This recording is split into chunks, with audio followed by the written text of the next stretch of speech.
ہمارے نبی کے ہاتھوں میں ہمارے نبی کے بیٹے کی جان نکل گئی۔ تو یہ ذہن میں رکھ لیں، یہ جملہ گارنٹی والا جو لکھتا ہے نا اخبار میں، یوٹیوب پہ، سوشل میڈیا پہ، یا کوئی وائس کر کے، تو وہ دنیا کا سب سے بڑا جھوٹا آدمی ہوتا ہے۔ گارنٹی تو اللہ بناتا ہے بندے کو، بندے کی نہیں ہے۔ ہمیں کس نے بنایا؟ ہماری گارنٹی ہے کہ ہم ہمیشہ رہیں گے؟ ہماری گارنٹی نہیں ہے۔ تو اللہ کے بنائے ہوئے بندے کی گارنٹی نہیں ہے، اللہ کی گارنٹی ہے اللہ خود رہے گا ہمیشہ، ہمیں جب تک اللہ رکھے۔ اس لیے یاد رکھیے گا، اولاد اللہ دیتا ہے پھر اس کو۔ سورہ مریم پڑھیں، جس کی اولاد نہیں ہو رہی سورہ مریم پڑھیں۔ سورہ مریم کو 40 دن تک دونوں میاں بیوی پڑھیں، بیوی خاص دنوں میں چھوڑ دے اور پانی پہ دم کر کے پانی پئیں، اللہ تعالیٰ اس کی دعا اور اس کے پینے کی برکت سے انہیں اولاد دے گا۔ اگر کوئی آدمی، اکثر لوگ بند ہو جاتے ہیں، ان کو جکڑ لیا جاتا ہے، بہت سے مرد ہیں جن کو ان کی مردانگی جکڑ لی جاتی ہے اور وہ بالکل زیرو ہو جاتے ہیں، فیل ہو جاتے ہیں، ویک ہو جاتے ہیں۔ عورتیں بھی اسی طرح ہیں۔ یہ جو جادو سے جکڑا جاتا ہے، اس کا سب سے بڑا تیر بہدف جو جادو کا توڑ ہے نا، وہ سورہ مریم ہے۔ سورہ مریم آپ جو ہے پانی پہ دم کر کے پئیں اور تیل پہ دم کر کے پیروں کی اور سر کی 1 مہینے تک مالش کریں، اللہ تعالیٰ جڑ سے وہ جادو باڈی کو ویک کرنے والا ختم کر دے گا، اور وہ بندش، وہ جو مردانگی کی ہے، وہ زیرو ہو جائے گی، ختم ہو جائے گی۔ یہ اللہ رب العزت نے سورت کے اندر بڑے فیوزات برکات رکھے ہیں۔ میں ایک مرتبہ بشپ آئے پاکستان کے اور پادری کچھ میں نے یہاں مدعو کیے، بہت پرانی بات ہے۔ میں نے ان سے کہا کہ آپ بتاؤ ہمیں کہ سب سے زیادہ جو امن اور محبت کا مذہب ہے وہ کون سا ہے؟ انہوں نے کہا ہمارا کرسچن مذہب۔ میں نے کہا نہیں، ہمارا اسلام مذہب ہے۔ اس نے کہا وہ کیسے؟ میں نے کہا آپ انجیل کھول لیں، انجیل کے اندر آپ ہمارے نبی کی شان کو چھپا رہے ہیں، وہ کتابیں بین کر دیتے ہیں۔ برنباس انجیل پر آپ نے بین کر دی کہ اس میں نبی صلی اللہ علیہ وسلم کی عظمت ہے، شان ہے، صحابہ کی، اہل بیت کی، لیکن ہم یہ قرآن ہے، پوری دنیا میں کہیں بھی آپ چلے جائیں اور قرآن پاک آپ کھولیں، مریم سورت آپ کو ملے گی۔ نبی عیسیٰ ہیں جن کو عیسائی مانتے ہیں، اور ماں ہیں عیسیٰ علیہ السلام کی، اور دنیا عیسائیت مریم علیہ السلام کو خدا کہتی ہے، اور بے شک ان کا عقیدہ شرک پر ہے کہ وہ خدا کہتے ہیں، لیکن مریم ان کے نبی کی ماں ہے اور ہمارے نبی کی اوپر نازل ہونے والی کتاب میں ان کا نام ہے۔ اگر ہم تعصب والے ہوتے مسلمان تو ہم مریم سورت کاٹ دیتے، ہم کہتے نہیں، اس کا نام تو آمنہ سورت رکھیں گے، فاطمہ سورت رکھیں گے، چونکہ ہمارے نبی کی بیٹی فاطمہ ہے، ہمیں ان سے عقیدت ہے، ہمارے نبی کی والدہ آمنہ ہے، ہمیں ان سے عقیدت ہے، لیکن ہم نے مریم سورت نہیں ہٹائی، بلکہ مریم ہی قیامت تک رہے گی، ہر مسجد میں، مدرسے میں، ہر دنیا کے خطے میں، یہاں تک کہ ہر حافظ کے سینے میں جب بھی کہا جائے گا سناؤ کاف ہا یا عین صاد، یہ سورت کون سی ہے، تو وہ کیا کہے گا؟ سورہ مریم۔ اب ہم اگر ہوتے تعصب والے، ہمارا دل ہوتا تنگ مسلمانوں کا، تو ہم تمہارے نبی کی ماں کا نام قرآن پاک سے مٹا دیتے، بلکہ ہمارا نبی پر اترا قرآن، دیکھیں ہمارے نبی کی ماں بھی پاک ہے، ہمارے نبی کی بیٹی بھی پاک ہے، ہمارے نبی کی بیٹیاں بھی پاک ہیں، ہمارے نبی کی بیویاں بھی پاک ہیں، پاک تو بہت سی خواتین ہیں ہمارے نبی کے گھرانے کی، ساری پاک ہیں، لیکن کسی خاتون کا نام قرآن میں نہیں آیا۔ حضرت فاطمہ کا نام نہیں ہے قرآن میں، حضرت خدیجہ کا نہیں ہے، حضرت حفصہ کا نہیں ہے، حضرت عائشہ کا نہیں ہے، حالانکہ یہ جنتی عورتیں ہیں، ہماری مائیں ہیں، لیکن قرآن پاک میں نبی پر اترا قرآن، اور 30 مرتبہ 30 ٹائم ہمارے نبی پر اترنے والے قرآن میں بی بی مریم کا نام آیا، حضرت مریم علیہ السلام کا، اور اللہ تعالیٰ نے 30 مرتبہ مریم کہا ہے، اور ہم 30 مرتبہ مریم کا لفظ بولتے ہیں۔ قرآن مکمل نہیں ہوتا۔ اگر ہمارے مسلمانوں میں تعصب ہوتا تو ہم مریم لفظ نہ بولتے، نہ کہتے بھائی ہمارے نبی کی ماں کا نام ہونا چاہیے۔ ہم نے کہا نہیں، جیسے اللہ نے کہا ہم ویسے ہی پڑھیں گے، اور شان اللہ نے جس کی بیان کی ہے ہم اس کی شان گھٹاتے نہیں ہیں، ہم اس کی شان مانتے ہیں، یہی ہمارے اصلی ہونے کی نشانی ہے۔ اور تم ہمارے نبی کی شان گھٹاتے ہو، یورپ والو، ڈنمارک والو، فرانس والو، تم حضور علیہ السلام کا نام لینا پسند نہیں کرتے، ہم تو تمہارے نبی کی ماں کا نام اتنے ادب سے لیتے ہیں۔ پھر نبی تمہارے ہیں عیسیٰ، قرآن ہمارا ہے، نبی پہ اترا، اور 35 مرتبہ عیسیٰ علیہ السلام کا نام قرآن میں آیا ہے، اور ہم نے 35 مرتبہ عیسیٰ علیہ السلام کا نام ادب سے لیا ہے اور لیں گے۔ یہ ہمارے اصلی ہونے کی نشانی ہے کہ اصل دنیا میں مذہب اسلام ہے، اور اصل وہی ہے جو اسلام والے ہیں، یہ ذہن میں رکھیے گا، کیونکہ ہمارے اندر تعصب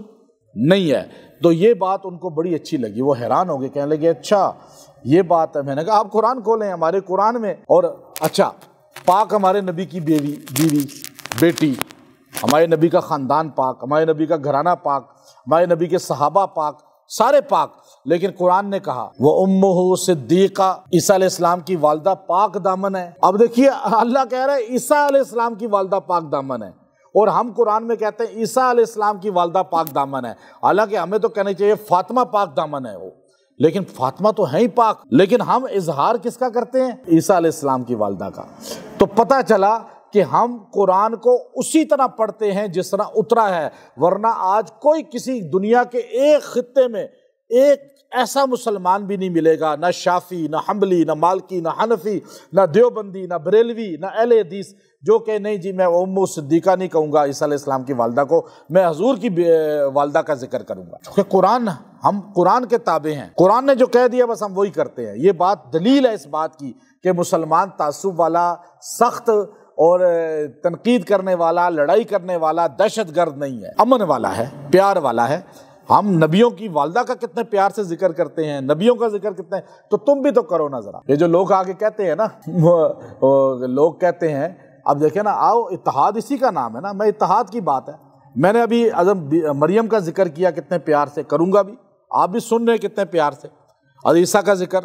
ابھی آگے چلے گا کتنے پیار سے۔ تو یہ اتحاد ہوتا ہے کہ وہ لوگ چرچ کے اندر حضرت محمد صلی اللہ علیہ وسلم کی شان بیان کریں، حضور علیہ السلام کے گھرانے کا ذکر کریں، اولاد کا ذکر کریں، یہ ہے اتحاد۔ پھر پتہ چلتا ہے ہاں جی دنیا میں یہ اتحاد بین المسلمین نہیں، مذاہب ہے، ادیان ہے۔ یا مثال کے طور پہ ایک مجھے کہنے لگا جو روافظ میں سے تھا کہ جی آپ حضرت علی رضی اللہ تعالیٰ عنہ کی شان بیان نہیں کرتے۔ میں نے کہا آپ میرا یوٹیوب دیکھیں، حضرت علی رضی اللہ تعالیٰ عنہ کی شان آپ کو کئی جمعوں میں ملے گی، حضرت حسن رضی اللہ عنہ کی شان کئی جمعوں میں ملے گی، حضرت حسین رضی اللہ عنہ کی شان کئی جمعوں میں ملے گی، حضرت فاطمہ رضی اللہ عنہ کی شان کئی جمعوں میں ملے گی، حضرت زین العابدین رحمۃ اللہ علیہ کی شان کئی جمعوں میں ملے گی، حضرت موسیٰ کاظم رحمۃ اللہ علیہ کی شان کئی جمعوں میں ملے گی، حضرت جعفر صادق رحمۃ اللہ علیہ کی شان کئی جمعوں میں ملے گی۔ آپ نے سنے ہیں نا جمعے یہاں شان میں بیان کیا ہم نے، لیکن مجھے وہ بتائیں کہ انہوں نے کبھی ایک مرتبہ بھی حضرت ابو بکر صدیق کی شان بیان کی ہو، حضرت عمر کی شان بیان کی ہو؟ اچھا ہمارا ہی کام ہے سارا کام کرنا یا ان کا بھی کچھ کام ہے؟ یہ ہوتا ہے اتحاد۔ یہ حکومت کو بھی سوچنا چاہیے، یہ ہر ایک کو، کہ اتحاد اس کا نہیں ہوتا کہ ہم ہی بیان کریں، تم بھی تھوڑی سی بیان کرو نا۔ تو اب اہل سنت امام جعفر صادق کی شان بیان کرتے ہیں نا، تو تھوڑی سی وہ بھی اپنے یہاں امام بارگاہوں میں کریں حضرت ابو بکر صدیق کی شان، پھر پتہ چل جائے گا واقعی یہ اتحاد ہے امت میں۔ اب یہاں یہ دیکھیے حضرت مریم علیہ السلام کا ذکر، اور اس کی ایک آخری میں آپ کو چیز بتاؤں کہ حضرت مریم علیہ السلام کو اللہ تعالیٰ نے امہ صدیقہ کہا قرآن میں۔ مولانا قاسم نانوتوی رحمۃ اللہ علیہ سے ایک پادری مناظر آ گیا، اس نے کہا کہ دیکھو آپ کی ماں کو تو قرآن نے پاک دامن کہا ہی نہیں، نبی کی ماں کو، ہمارے نبی کی ماں کو تو قرآن نے کہا پاک دامن ہے، تو ہمارے نبی کی ماں تمہارے نبی کی ماں سے افضل ہوئی۔ تو مولانا قاسم نانوتوی رحمۃ اللہ علیہ نے فرمایا کہ تجھے سمجھ ہی نہیں آئی، یہ جو اس میں کہا گیا وہ امہ صدیقہ، پیچھے پورا جملہ پڑھ، یہودیوں نے کہا تھا کہ مریم علیہ السلام کیا بغیر شادی کے بیٹا کیسا ہو گیا، یہ پاک دامن نہیں ہے، تو اللہ نے عرش سے ان کی گواہی قرآن میں دی، چونکہ عیسیٰ علیہ السلام تو جا چکے تھے، اب انجیل تو ختم ہو گئی تھی، اللہ نے قرآن میں ان کی گواہی دی کہ مریم علیہ السلام پاک دامن ہے۔ میں اللہ کہہ رہا ہوں، ہمارے نبی کی ماں حضرت آمنہ پہ تو کسی کو شک ہی نہیں ہوا کہ ان کی ایسے اللہ جو ہے برات بیان کرتا۔ تو اس لیے یاد رکھیں سورہ مریم جو ہے یہ ان چیزوں کے لیے بہت تیر بہدف ہے، اللہ نے اس کے اندر طاقت و تاثیر رکھی ہے۔ اگر اختلافات ہوں، لڑائی جھگڑے ہوں، سورہ مریم پانی پہ دم کر کے 7 دن پلائیں، اللہ تعالیٰ لڑائی جھگڑے ختم فرما دے گا، پیار محبت پیدا فرمائے گا۔ حضرت مریم علیہ السلام وہ خاتون ہیں جن کو اللہ تعالیٰ نے جنتی عورت بنایا، اور دنیا کے اندر جو ہے ان کو وحی ہوئی لیکن نبی نہیں ہے، وہ نبیہ نہیں ہے، اور ان کو اللہ نے کس طرح بیٹا عطا فرمایا وہ انشاءاللہ ہمارا ترتیب سے وظائف کی شکل میں پورا یہ درس قرآن انشاءاللہ گزرے گا۔ اب میں آخری چیز جو آپ کو بتا دوں کہ یہ جو اس میں کاف ہا یا عین صاد ہے، اس کو اللہ رب العزت نے جو ہے کتنا پرطاقت بنایا ہے، یہ جو ہے کتنا طاقتور ہے،